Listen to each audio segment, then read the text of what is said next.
Bismillahirrahmanirrahim. Alhamdulillahirabbil alamin wassalatu wassalamu ala asyrafil anbiya'i wal mursalin wa ala alihi wa sahbihi ajma'in. Qala rabbi shrah li sadri wa yassir li amri wahlul 'uqdatam min lisani yafqahu qawli. Assalamualaikum warahmatullahi wabarakatuh. Alhamdulillah, hari ini kita bertemu pada kelas PDPR yang ke-9. Ini pengajaran dan pembelajaran di rumah pada tarikh 23 Februari. Betul tak? 23 Februari.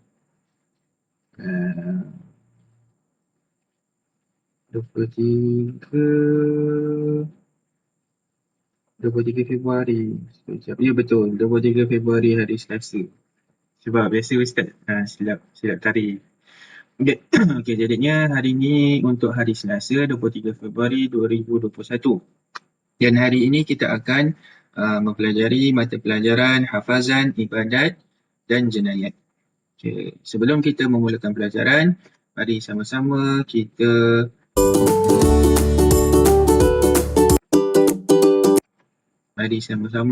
membaca doa. Kita tanda tangan sama-sama, kita baca doa ini sama-sama. A'udzu billahi minasy syaithanir rajim. Bismillahirrahmanirrahim. Allahumma aftah 'alaina hikmataka wanshur 'alaina min khazaini rahmatika ya arhamar rahimin. Rabbi shrah li sadri wa yassir li amri wahlul 'uqdatam min lisani yafqahu qawli.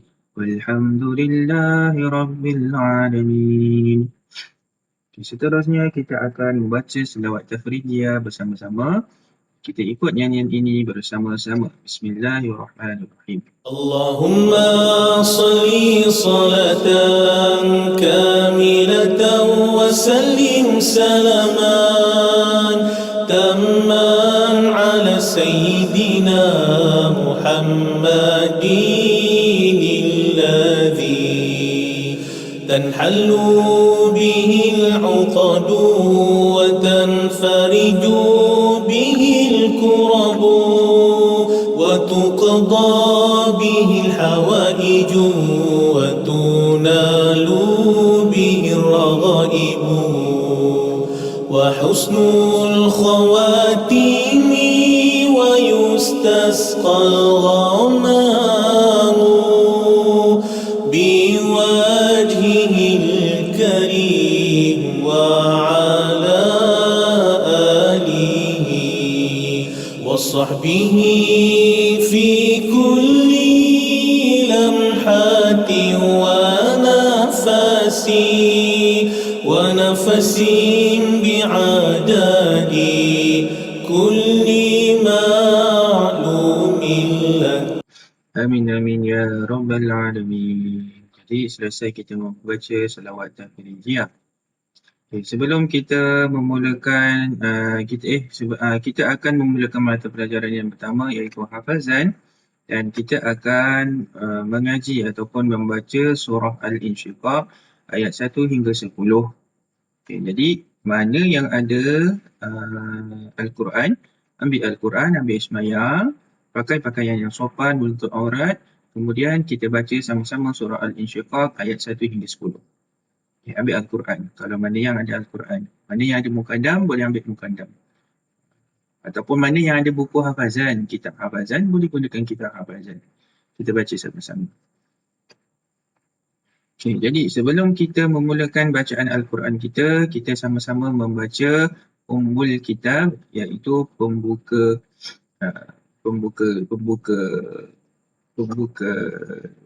sebelum kita membaca Al-Quran. Okay. Al-Fatihah. A'udzu billahi minasy syaithanir rajim. Bismillahirrahmanirrahim. Alhamdulillahi rabbil alamin. Ar-Rahmanir Rahim. Maliki yaumiddin. إياك نعبد وإياك نستعين اهدنا الصراط المستقيم صراط الذين أنعمت عليهم غير المغضوب عليهم ولا الضالين آمين. Okey, jadinya macam ni. Kita akan baca sama-sama. Ustaz keluarkan pen Ustaz. Nanti akan ada pen. Ada tak yang dalam laser punya? Ini contrast mouse pointer. Oh, tak ada. Kan. Tak apa, kita pakai pen je. Okey. Pen mana ni? Okey, jadinya macam ni. Kita akan baca sama-sama ayat 1 hingga 10. Ustaz tak ada tunggu berhenti. Ustaz tak ada tunggu Ustaz baca, awak baca tak? Jadi kita baca sama-sama serentak. Jadi ada yang dah hafal. Kalau dah hafal lagi bagus. Maka boleh kuatkan hafalan awak. Okey, mana yang belum hafal, baca sama-sama, tengok. Okay. A'udzu billahi minasyaitonir rajim. Bismillahirrahmanirrahim. إذا السماء انشقت وأذنت لربها وحقت وإذا الأرض مدت وألقت ما فيها وتخلت وأذنت لربها وحقت يا أيها الإنسان إنك كادح إلى ربك كدحا فملاقيه فأما من أوتي كتابه بيمينه فسوف يحاسب حسابا يسيرا وينقلب إلى أهله مسرورا وأما من أوتي كتابه وراء ظهره صدق الله العظيم. Alhamdulillah, selesai bacaan 1 hingga 10 surah Al-Insyiqaq. Maka jadinya bila awak ada masa luang, bila awak ada masa free, masa dah habis buat kerja sekolah, dah tak ada apa-apa, bacalah Al-Quran, cubalah untuk perbetulkan bacaan surah Al-Insyiqaq ni. Yang lepas, Ustaz rasa kelas PDPR yang keberapa kelas kita ada tugasan tu, ada beberapa orang yang masih perlu perbetulkan bacaan dia. Tapi tak apa, insyaAllah akan datang ni kita akan naik sekolah, kita akan perbetulkan, perbaiki sama-sama bacaan ayat Al-Quran awak. Jadi kita tutup bacaan Al-Quran kita, surah Al-Insyiqaq ini dengan membaca. Macam mana nak tutup tu? Lupa dah. Pangkah. Okey. Dengan membaca doa khatam Al-Quran. Tadah tangan, kita baca sama-sama. Bismillahirrahmanirrahim. Allahumma rahamna bil-Quran waj'alhu lana imaman wa nura wa hudan wa rahmah. اللهم ذكرنا منه ما نسينا وعلمنا منه ما جهلنا وارزقنا تلاوته آناء الليل وآطراف النهار واجعله لنا حجة يا رب العالمين. Amin amin ya rabbal alamin. Alhamdulillah, selesai mata pelajaran yang pertama iaitu hafazan. Seterusnya kita akan pergi kepada mata pelajaran yang kedua, iaitu ibadat. Okay, jadi ibadat pada yang lepas kita dah belajar untuk kelas yang awal-awal kita dah belajar iaitu pengertian solat. Kita dah belajar pengertian solat ni ada dua iaitu pada bahasa dan istilah. Bahasa itu yang pendek. Jadi pengertian solat pada bahasa bermaksud adalah doa. Tetapi pada istilah tu yang panjang, betul tak? Kan? Jangan salah lagi. Ya, betul. Pada bahasa tu yang pendek bermaksud doa. Jadi kita memohon kepada Allah Subhanahu Wa Taala. Dan yang kedua adalah istilah. Istilah tu yang panjang tu. Beberapa perbuatan, percakapan, perbuatan yang tertentu dimulakan dengan takbiratul ihram, disudahi, diakhiri dengan memberi salam. Okey, kemudian kita dah belajar. Okay, Ustaz keluarkan pen dah. Pen. Mana pen? This my friend. Okay, jadinya kita dah belajar dengan ini pengertian solat dan syarat wajib. Syarat wajib ini ada berapa? Kita dah belajar syarat wajib ada 6. Okay, syarat wajib ni macam mana kita nak kenal pasti, macam mana kita nak tahu. Syarat wajib ini mestilah dipenuhi, cukup kriterianya, cukup syarat-syarat ini dan dia wajib solat untuk seorang individu. Individu ni maknanya seorang tu. Muslim ataupun Muslimah. Lelaki yang beragama Islam ataupun perempuan yang beragama Islam. Maka dia wajib solat ada 6 iaitu apa? Kita dah belajar dengan lagunya. Okey. Islam balik berakal suci daripada hid dan nifas, sejahtera panca indera sampai seru syarat wajib solat. Ini dia syarat wajib solat ada 6. Kita dah hafal dengan bentuk nyanyian. Kemudian kita dah belajar syarat sah solat. Syarat sah solat juga ada 6. Syarat sah solat ini adalah bagi menentukan bahawa solat dia adalah sah. Andai kata contohnya adalah salah satu dia mestilah berada dalam keadaan yang suci. Kalau dia berada dalam keadaan yang tidak suci, maksudnya dia ada najis pada baju dia, pada tempat dia solat ataupun dia bukan berada dalam keadaan suci, maksud dia berhadas besar. Maka bila dia solat, makanya salah satu syarat sah solat ini dia tidak menepati. Maka solat dia tidak sah. Macam mana kita dah hafal dengan nyanyian iaitu mari kita sama nyanyi. Kita nyanyi sama-sama. Syarat-syarat sah solat suci dari hadas dan najis, menutup aurat. Ya ke? Jalan. Syarat-syarat sah solat. Okay. Ya betul.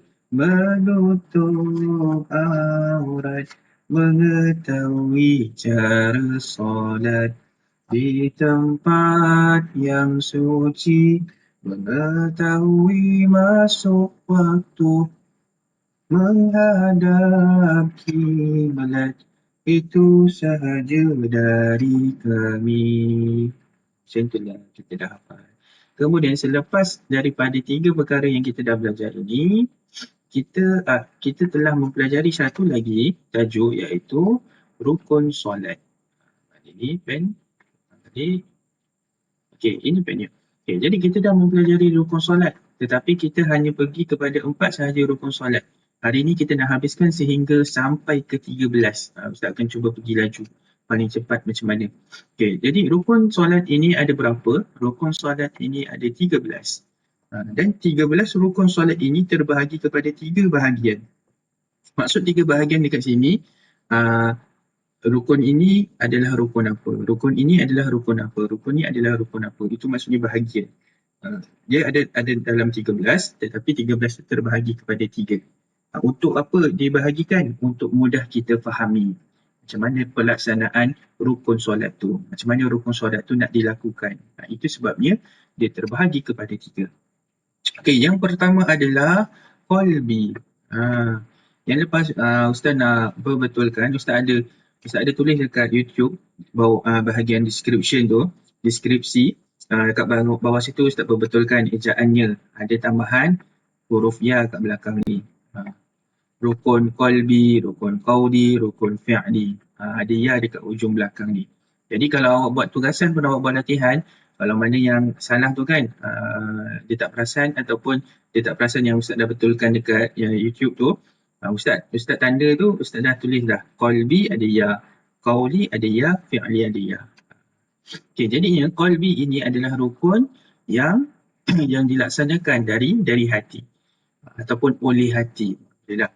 Ataupun yang kedua adalah rukun qauli. Rukun qauli dan yang kedua adalah rukun qauli. Rukun qauli adalah rukun yang dilaksanakan dengan percakapan. Dengan lagi senang. Dengan percakapan. Yang ketiga adalah rukun fi'li. Rukun fi'li adalah rukun solat yang dilakukan dengan perbuatan. Ustaz dah terangkan dah ini semua pada pelajaran yang sebelum ini. Maka awak dah faham dah ketiga-tiga ini, qalbi, qawli, fi'li. Qalbi hati, qawli percakapan, fi'li perbuatan. Qalbi hati, qawli percakapan, fi'li perbuatan. Okey, seterusnya kita pergi pada slide seterusnya. Okey, jadi Ustaz dah tandakan dekat sini yang kita dah mempelajari pada yang lepas adalah iaitu niat dan di dalam hati, qiyam iaitu berdiri tegak, takbiratul ihram iaitu takbir yang pertama sekali dan membaca suratul Fatihah. Keempat-empat ni kita dah tengok, kita dah belajar pada kelas PDPR yang sebelum ni. Okey. Jadinya kita hari ni kita nak tengok 5 sehingga 13. Jadi 5 sehingga 13 adalah kalau ada kitab awak boleh tengok pada muka surat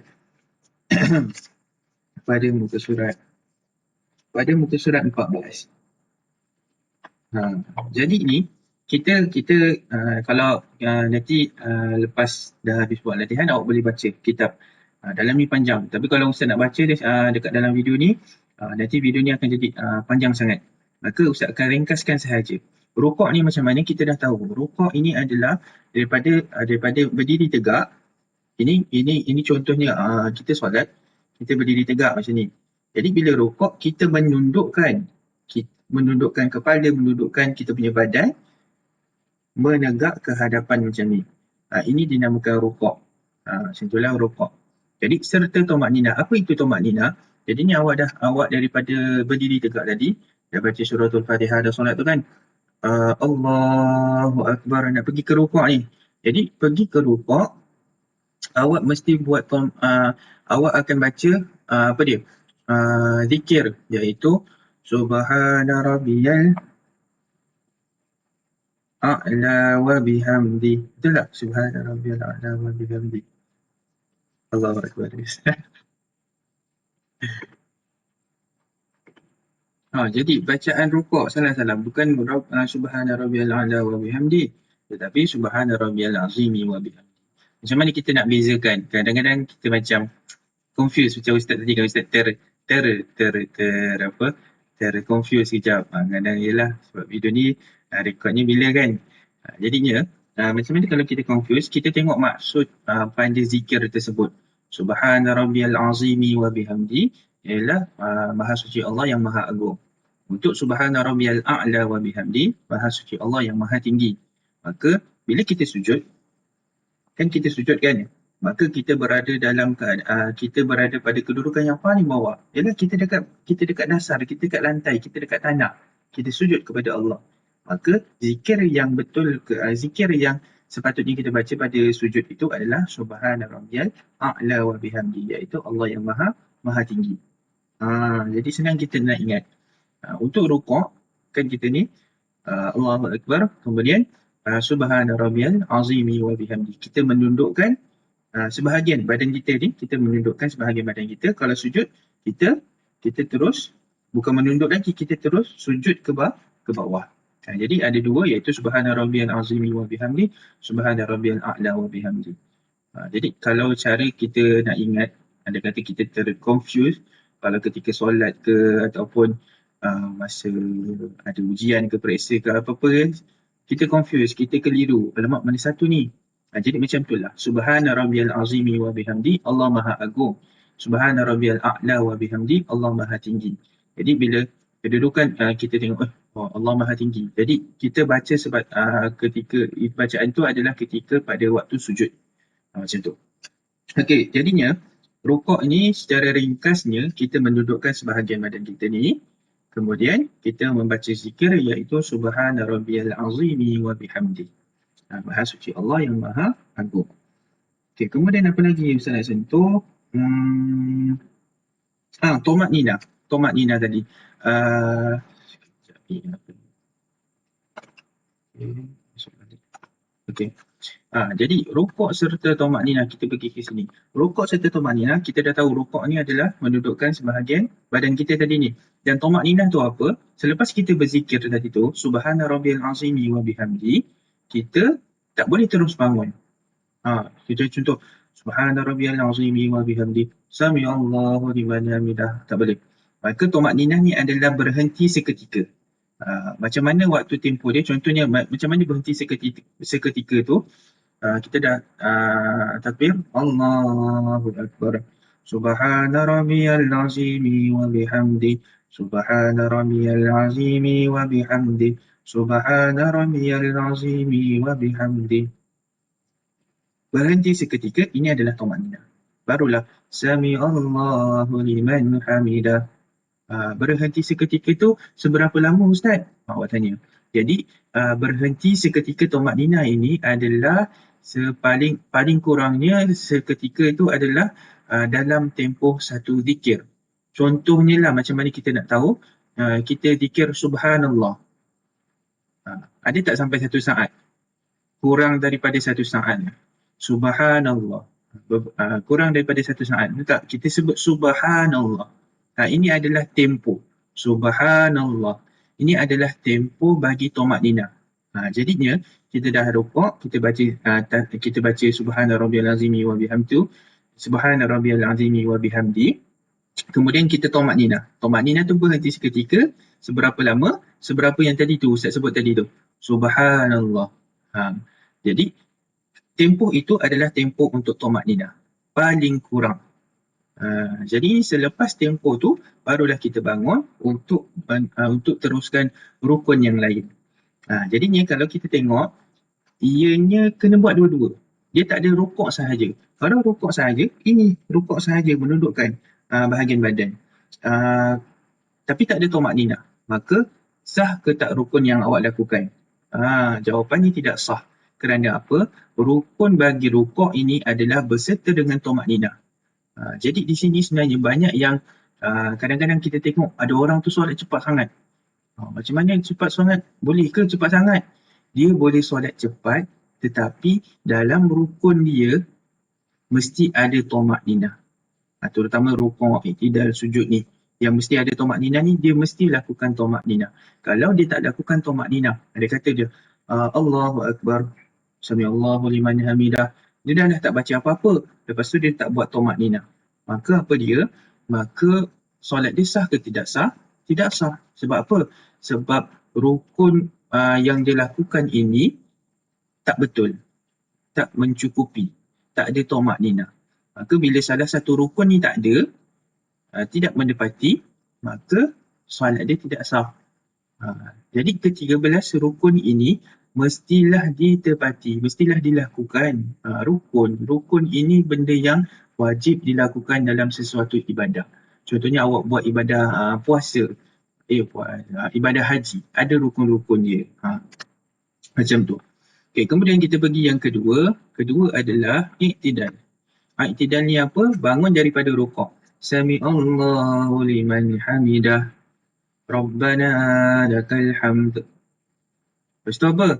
Lepas tu tomak nina. Tomak nina berapa lama? Macam tadi yang Ustaz sebut, tempoh dia adalah satu zikir. Subhanallah. Lepas tu dah cukup tomak nina tu, teruslah buat yang seterusnya. Sujud. Sujud. Allahu Akbar. Apa yang kita nak baca? Subhana Rabbiyal Azimi wa bihamdi ke Subhana Rabbiyal A'la wa bihamdi. Bila kita sujud, kita berada dalam kedudukan yang paling bawah. Dan kita zikir bahawa Allah itu yang paling tinggi, maha tinggi.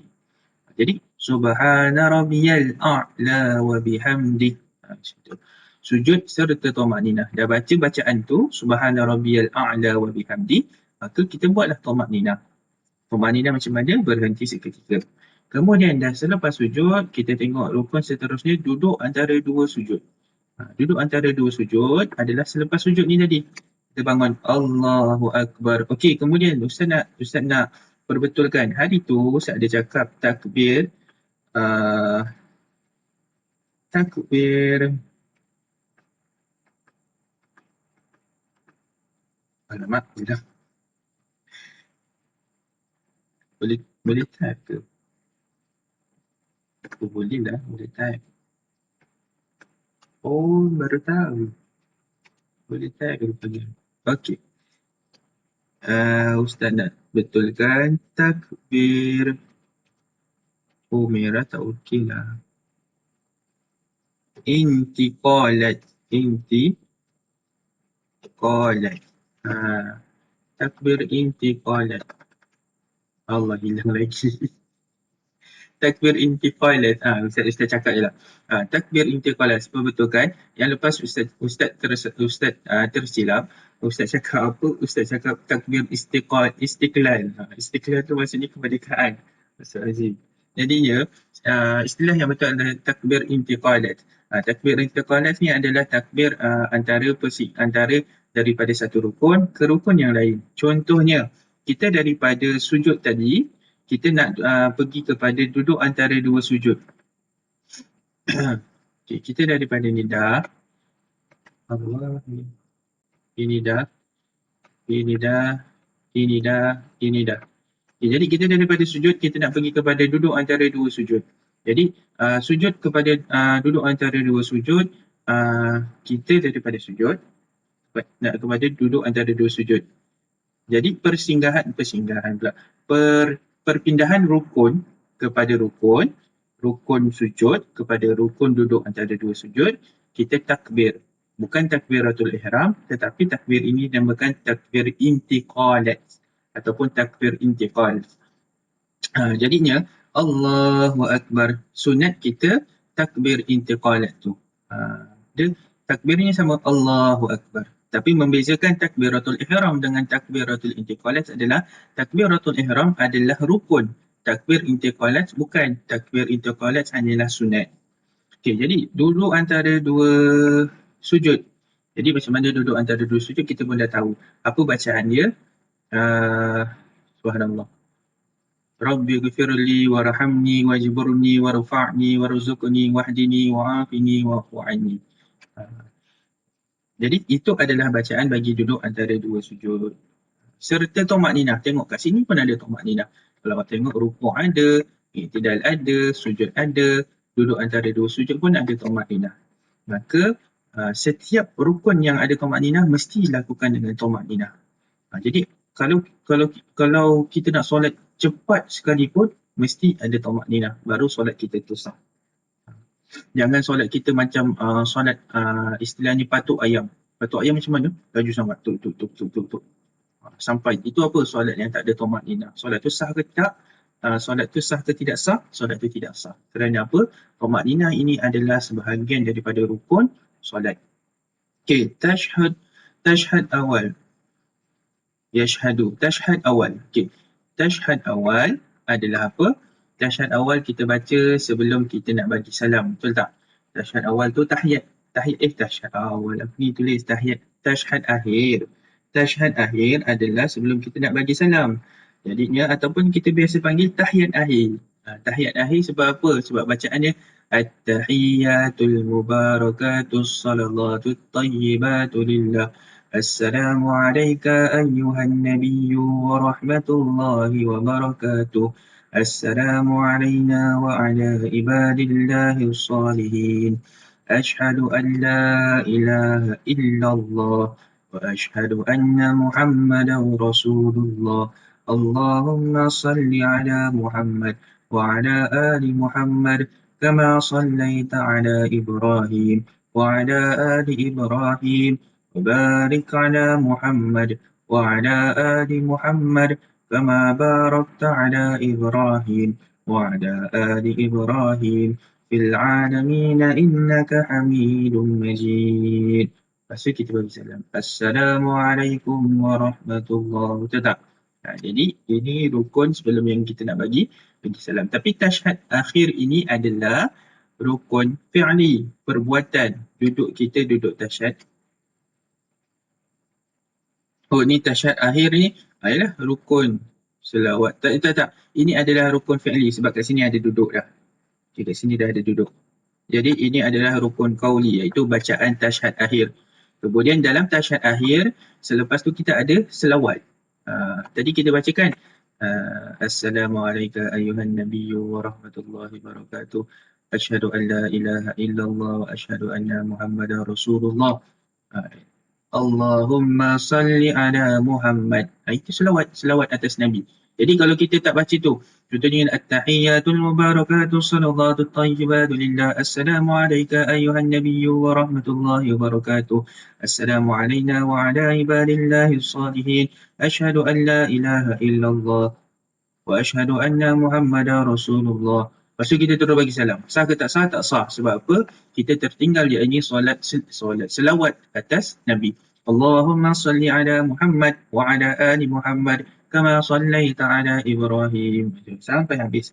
Ataupun ataupun selawat atas Nabi, kita boleh ambil sahaja sehingga Allahumma salli ala Muhammad wa ala ali Muhammad.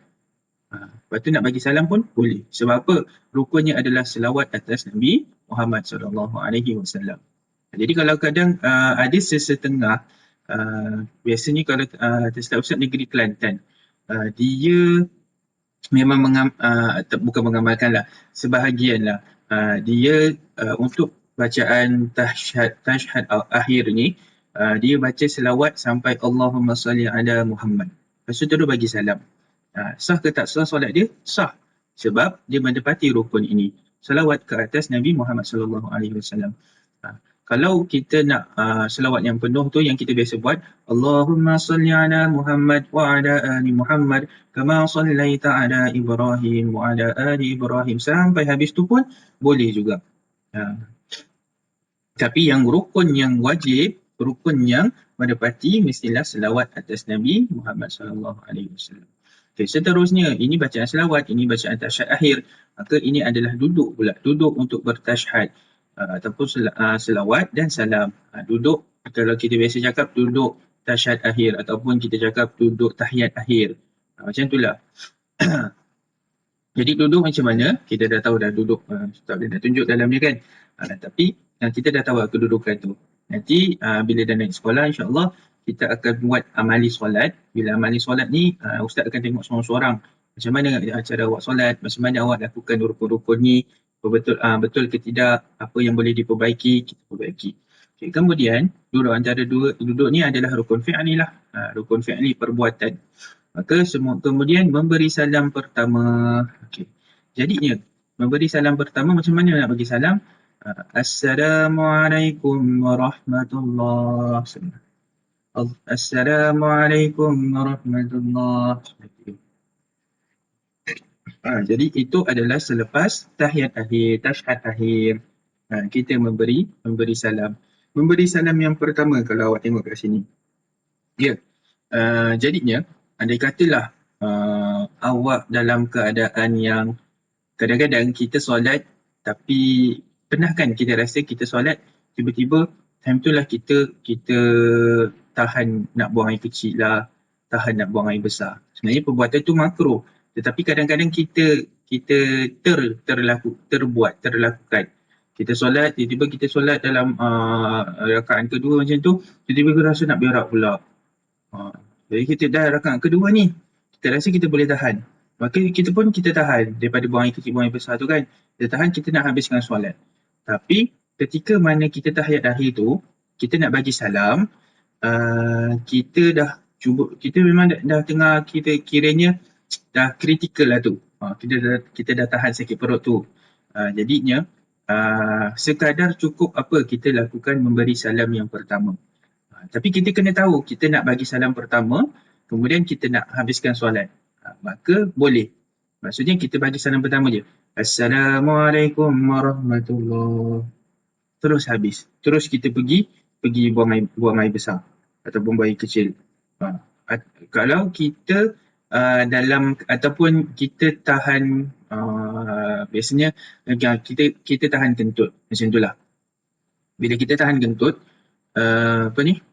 kita berada dalam, yalah bila dah hujung-hujung tu kita cuba tahan, tapi kita tak niatkan yang kita nak bagi salam pertama sahaja. Maka contohnya andai kata kita Assalamualaikum warahmatullahi, terkentut lepas tu, adalah solatnya sah ke tidak sah?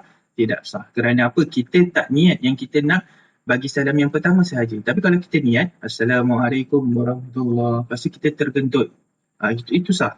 Tapi kalau kita tak ada niat, kita memang nak salam yang kedua sekali, Assalamualaikum warahmatullahi, tiba-tiba kita nak bagi salam yang kedua, Assalamualaikum, kita dah terkentut. Jadinya apa? Solatnya tidak sah. Sebab tu pentingnya ilmu. Bila kita tahu akan satu-satu perbuatan tu, akan satu-satu ibadah yang kita lakukan, maka kita tahu bila kita nak bagi salam pertama ni boleh, cukup. Rukun solat bagi memberi salam ni memberi salam yang pertama, tapi kita kena mesti tahu bahawa yang kita nak laksanakan tu memberi salam yang pertama sahaja. Lepas tu kita nak habiskan solat terus, boleh. Dan itulah untuk memberi salam. Kemudian tertib. Apa ini tertib? Tertib ini adalah mengikut susunan. Jadinya, ikut susunan daripada awal, niat, qiyam, takbiratul ihram, baca surah Fatihah. Tak boleh tiba-tiba awak buat solat, tiba-tiba awak terus rukuk, Allahu Akbar. Lepas tu bangun pula, baca suratul Fatihah. Lepas tu awak sujud pula. Lepas tu tiba-tiba awak tahiyat awal. Lepas tu bangun balik. Lepas tu awak sujud, rukuk. Awak tak ikut susunan. Awak tak ikut dia punya tertib. Tertib ni maksud ikut susunan. Daripada 1, 2, 3. Mengikut susunan. Tapi awak tak ikut. Maka sah ke tak solat awak? Tidak sah. Kerana tertib ini adalah salah satu rukun solat. Jadi ini adalah kesemua 13 rukun solat yang kita dah belajar. Alhamdulillah selesai. Jadi Ustaz dah pergi tadi, kita dah ingat tadi apa semua. Ustaz rasa itu sahaja untuk 13 rukun solat. Okay, kita tengok slide yang seterusnya. Ini yang kita ceritakan tadi 13. Niat termasuk kepada rukun qalbi. Rukun qauli ini takbiratul ihram. Ini yang pertama. Bila rukun qauli, kita mesti melakukan dengan percakapan. Jadi boleh tak awak terus macam ni? Tak ada dengar suara pun. Awak sebut Allahu Akbar tu dalam hati. Dalam hati ini rukun qalbi, niat. Takbiratul ihram adalah rukun qauli. Maka kenapa kena lafazkan Allahu Akbar? Sehingga mana? Sehingga telinga awak ni dengar akan lafaz yang awak lafazkan tu. Allahu Akbar. Taklah awak Allahu Akbar tu sampai apa ni, jiran sebelah rumah dengar, tak. Tapi cuma telinga awak memadai mendengar apa yang dilafazkan. Sama macam baca surah Fatihah. Membaca surah Al-Fatihah ini juga rukun qauli. Bismillahirrahmanirrahim. Sekadar awak dengar akan bacaan awak. Jadinya tak boleh awak baca surah Al-Fatihah tu dalam hati. Allahu Akbar. Mulut pun mak kami. Macam tu. Tapi bacaan tu tak awak tak lafazkan. Awak baca dalam hati. Sah ke tak sah? Tidak sah. Itu pentingnya ilmu. Okay, jadi kemudian membaca tahiyat akhir. Tadi kita tengok kan, at-tahiyatul mubarakatuh salawatu tayyibatu lillah sampai habis. Selawat ke atas Nabi. Selawat ini juga adalah rukun qauli. Jadinya bila awak tahiyat akhir, awak tak baca, tak lafazkan. Awak senyap je. Mulut tak buka, atau awak baca dalam hati. Boleh ke tak boleh? Tak boleh. Sebab ianya adalah rukun qauli, rukun yang harus dilafazkan dengan percakapan. Sekadar mana? Sekadar telinga awak mendengarnya. Jadi kena Allahumma salli ala Muhammad wa ala ali Muhammad. Tak perlu kuat-kuat. Cukup sekadar awak dengar sahaja. Jadi ini yang paling penting. Assalamualaikum ni. Nampak? Memberi salam.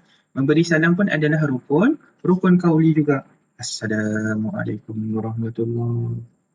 Assalamualaikum warahmatullahi. Tak boleh hanya mulut awak tak keluar suara, mulut awak tutup. Jadi bila awak macam gini je.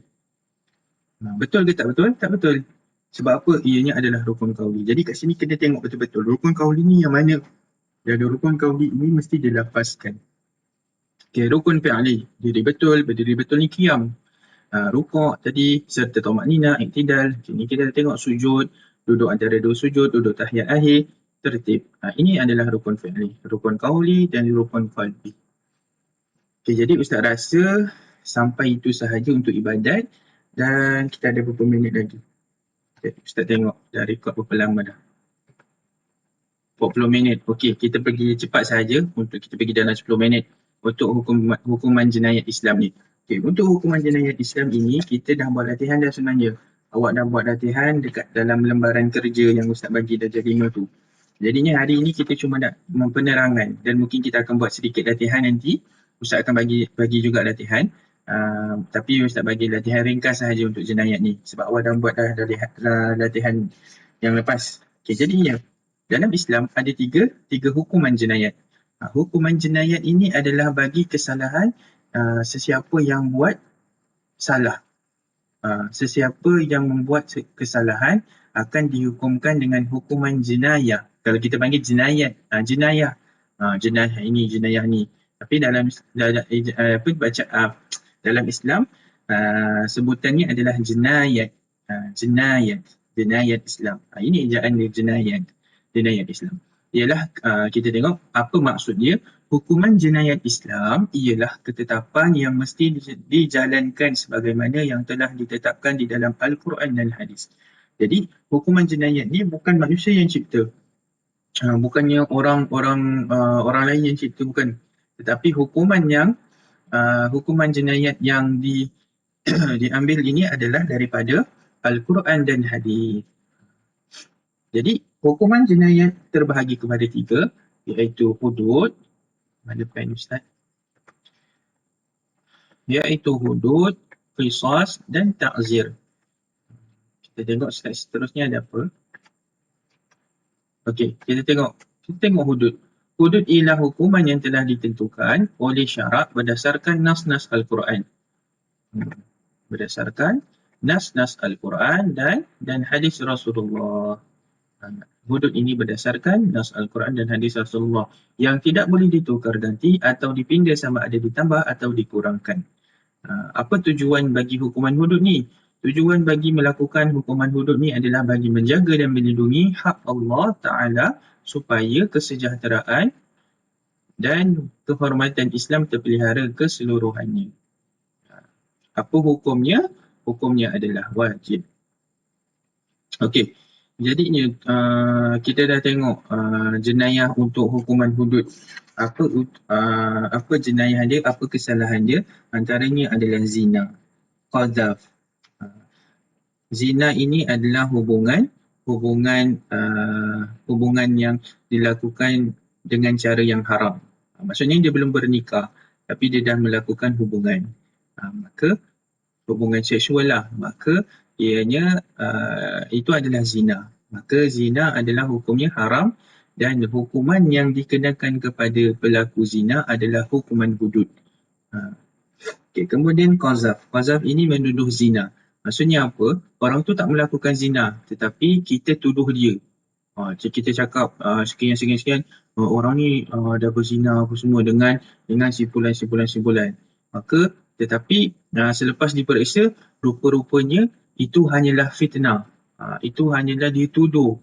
Tak betul pun perkara tu. Maka perbuatan yang buat orang tu yang tuduh tu, itu adalah perbuatan qadzaf, iaitu menuduh zina. Okay, kemudian minum arak. Ini kita tahulah. Sariqah mencuri. Kemudian hirabah merompak dan riddah murtad. Kesalahan-kesalahan ini akan dikenakan hukuman hudud. Okay, kemudian hukuman qisas. Apa beza hukuman qisas? Hukuman qisas ini juga berdasarkan nas-nas Al-Quran dan hadis Rasulullah. Tapi tujuannya adalah bagi menjaga dan melindungi. Okey, ada kat sini rupanya. Saya lupa. Ini dia. Hukuman zina, qadzaf, menuduh zina, minum arak, sariqah, mencuri, hirabah, merompak dan riddah murtad. Pasal lagi tak ada. Okey.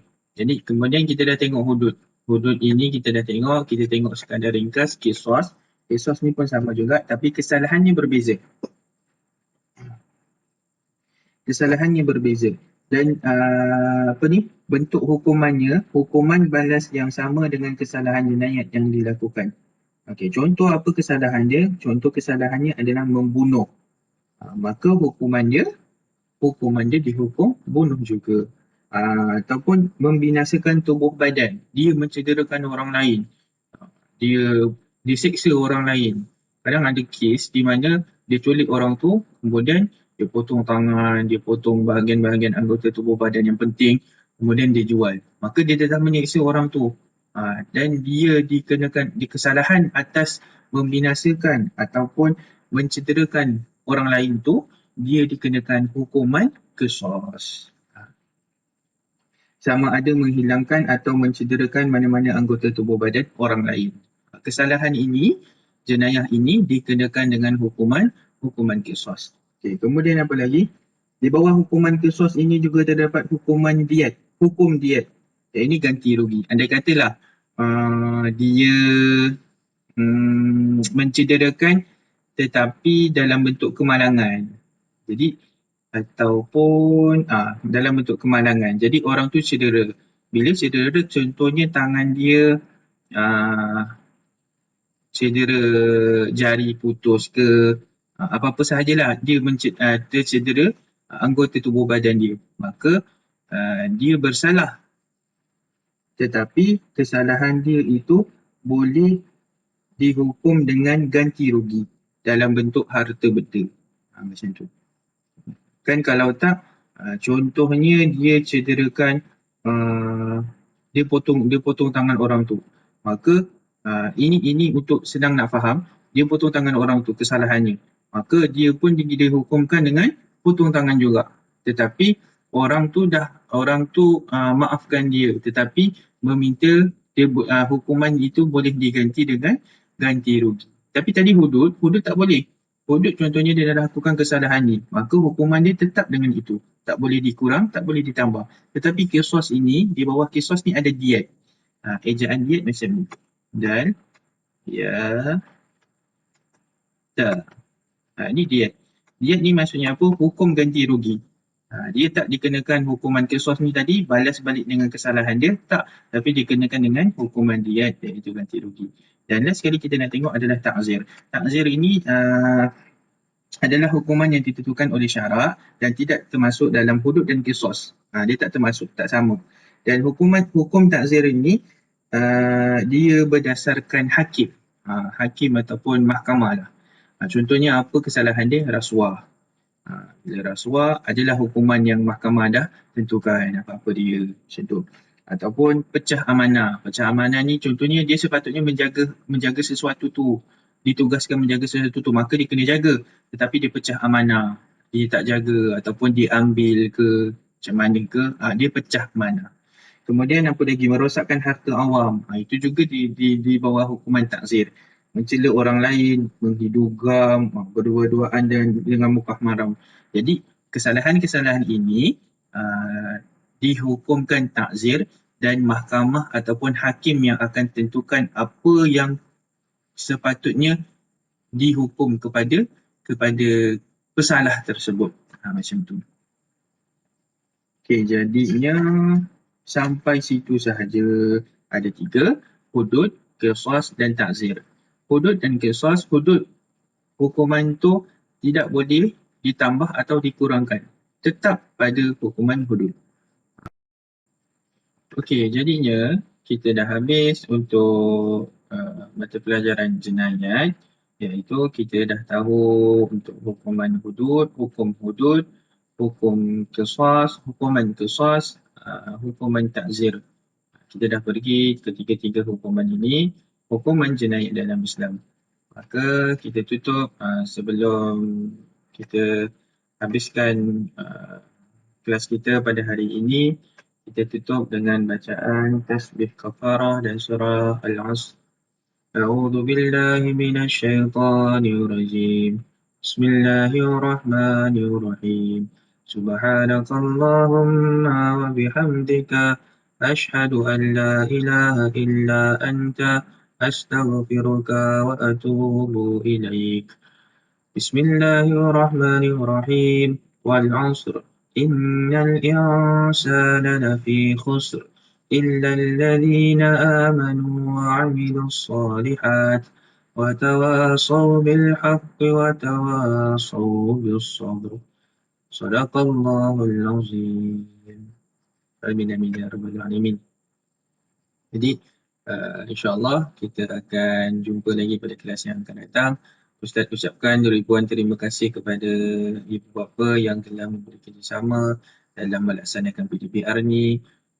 Ustaz tengok ramai yang hantar tugasan. Ustaz ucapkan tahniah dan terima kasih kepada yang hantar tugasan dan hantar latihan tu. Ustaz sangat-sangat bangga dengan awak semua. Alhamdulillah, tahniah dan terima kasih kepada awak, murid dan kepada semua ibu bapa. InsyaAllah hanya Allah adalah yang mampu membalas segala jasa baik anda semua bagi melaksanakan PDPR ni. InsyaAllah kita tutup dengan macam biasa lagu ini.